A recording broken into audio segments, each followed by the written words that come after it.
High guys, welcome back to our channel Nusrat and Rakhi. আমি নুসরাত। আমি রাখি। তো আবার নিয়ে চলে এলাম আপনাদের জন্য নতুন একটা ব্লগ। রেসিপি বলতে বলতে রেসিপি আন্দাজ হয়ে গেছে। তো ব্লগটা যদি ভালো লেগে থাকে অবশ্যই লাইক কমেন্ট শেয়ার করবেন। চ্যানেলে নতুন হলে চ্যানেলটা অবশ্যই সাবস্ক্রাইব করে নেবেন। তো আজকের ব্লগটা এখান থেকে স্টার্ট করছি। A few moments later. তো মেয়ে হাজব্যান্ড সবাই খাওয়া দাওয়া করে বেরিয়ে পড়েছে। মেয়ে চলে গেছে স্কুল। মেয়ের আছে আজকে লাস্ট পরীক্ষা, মানে শেষ পরীক্ষা ওর। আর আমি এদিকে চলে এসেছি রান্নাঘরে রান্না করার জন্য।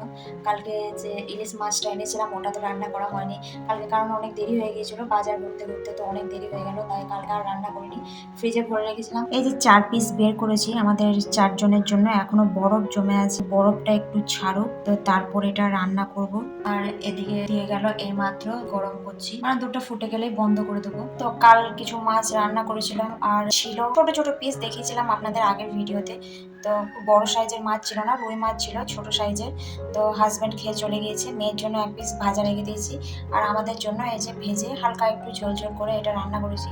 আর এদিকে আলু সেদ্ধ করেছিলাম একটু, মেয়ের জন্য এই যে মাছ ভাজা একটা তুলে রেখেছি। আর এখন ইলিশের বরফ ছাড়ুক, বরফ যতক্ষণ না ছাড়ছে রান্না করা যাবে না, তো বরফটা একটু ছাড়ুক তারপর রান্না করবো। ইলিশ দিয়ে কি বানাবো, কি বানানো যায়, তো ভাবলাম যে সর্ষে ইলিশই করা যাক আজকে। তো বরফটা যতক্ষণ না ছাড়ছে আমি এখন যাব স্নান করতে, তো স্নান করে এসে রান্না করব।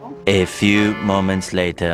আমি ঝটপট করে স্নান করে চলে এলাম, এখন চুল ভিজে আছে পুরো, তাহলে চুল শুকায়নি। এর মধ্যে ইলিশের বরফও ছেড়ে গেছে, এই যে পুরো বরফ ছেড়ে গেছে। এবার আমি রান্নাটা শুরু করব। মেয়ে যেহেতু মাছ ভাজা ছাড়া কিছুই খায় না, তাই মেয়ের জন্য রেখে দিয়েছি আর আমাদের জন্যই বানাচ্ছি সর্ষে ইলিশ। তো 3 পিস নিয়েছি এখানে ইলিশ, আর এগুলো প্রথমে নুন হলুদ একটু মাখিয়ে নেবো। তো অনেকে দেখেছি কাঁচাও বানায়, তো এটা হালকা একটু ফ্রাই করে নেবো, তার জন্য নুন সামান্য হলুদ ভালো করে মাখিয়ে নিচ্ছি। নুন পরিমাণ মতো দিয়ে দিয়েছি, হলুদও দিয়ে দিয়েছি পরিমাণ মতো। এবার এই মশলাটা ভালো করে মাছের গায়ে ভালো করে মাখিয়ে নিচ্ছি, মাখিয়ে ওই মোটামুটি 15 মিনিট মতো রেখে দেবো, যাতে নুন আর হলুদ মাছের মধ্যে বেশ ভালো করে ঢুকে যায়। তারপর রান্নাটা শুরু করব। তো এদিকে 15 মিনিট মতো এটা রেখে দেবো। এর মধ্যে আমি সর্ষেটাও বেটে নেবো। সর্ষে বাটার জন্য আমি নিয়ে নিয়েছি পরিমাণ মতো কালো সর্ষে। তো 3 পিস মাছ দিয়ে বানাচ্ছি, তাই বেশি সর্ষেও লাগবে না। ওই 2 চামচ মতো গোটা সর্ষে দিয়ে দিচ্ছি, কালো সর্ষে দিয়ে দিচ্ছি। মিক্সির মধ্যে এটা আমি দিয়ে দিচ্ছি একদম ডাইরেক্ট। তো মিক্সির মধ্যে দিয়ে দিলাম 2 চামচ মতো কালো সর্ষে। আর যেহেতু অল্প সর্ষে তাই সামান্য একটু জলও দিয়ে দিলাম, আর একটা কাঁচা লঙ্কা আর সামান্য একটু নুন দিয়ে দিলাম।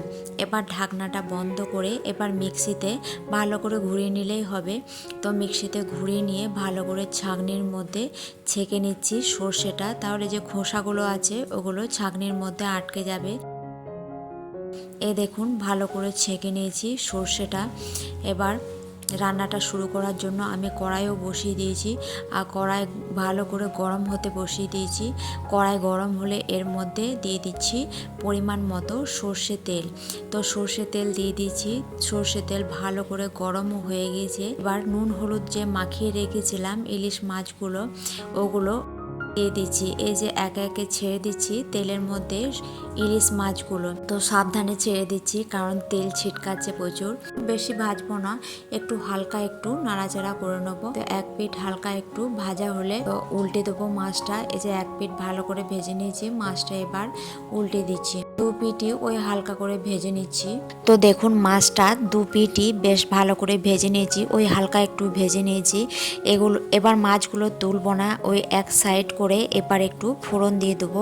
একটু দিয়ে দিচ্ছি কালো জিরে আর দিয়ে দিচ্ছি একটা কাঁচা লঙ্কা। তো কাঁচা লঙ্কাটা ছিঁড়ে দিইনি, তো বেশি যেহেতু আমরা ঝাল খাই না তাই এমনি গোটায় দিলাম।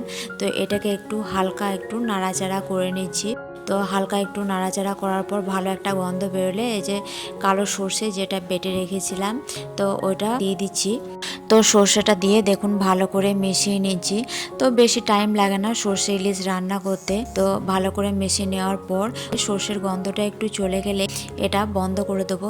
তো ভালো করে মিশিয়ে নিয়েছি। তো এর মধ্যে সর্ষে বাটার সময় একটু নুন দিয়েছিলাম, তাই পরিমাণ মতো নুন দিয়ে দিলাম। তো নুনটা যেহেতু দেওয়া হয়নি তাই আন্দাজ মতোই দিলাম। তো দিয়ে আরেকবার উল্টে পাল্টে নেড়ে দিলাম। তো নেড়ে দেওয়ার পর এটা কিছুক্ষণ এটা ঢাকা দিয়ে দেবো, মোটামুটি 5 থেকে 10 মিনিট মতো এটা ঢাকা দিয়ে রেখে দেবো। তো কিছুক্ষণ এটা ঢাকা দিয়ে রেখেছিলাম, এবার ঢাকনা খুলে দেখাচ্ছি কেমন হয়েছে।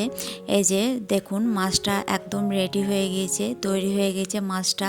তো আমার রেসিপিটা আপনাদের কেমন লাগলো অবশ্যই কমেন্ট করে জানাবেন। এই দেখুন প্লেটের মধ্যে পরিবেশন করে নিয়েছি মাছটা, তো খুব সুন্দর লাগছে দেখতে, খেতেও কিন্তু খুব ভালো হয়েছিল।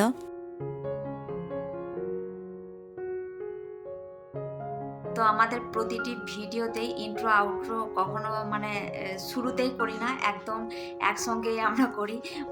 ভিডিও করতে করতে ভুলে যাই, ইন্ট্রো করতে ভুলে যাই, আউট্রো করতে ভুলে যাই। যখন এডিটিং করি তখন দেখি যে ইন্ট্রো করা হয়নি, আউট্রো করা হয়নি। তো এখন ইন্ট্রো দিয়ে দিলাম।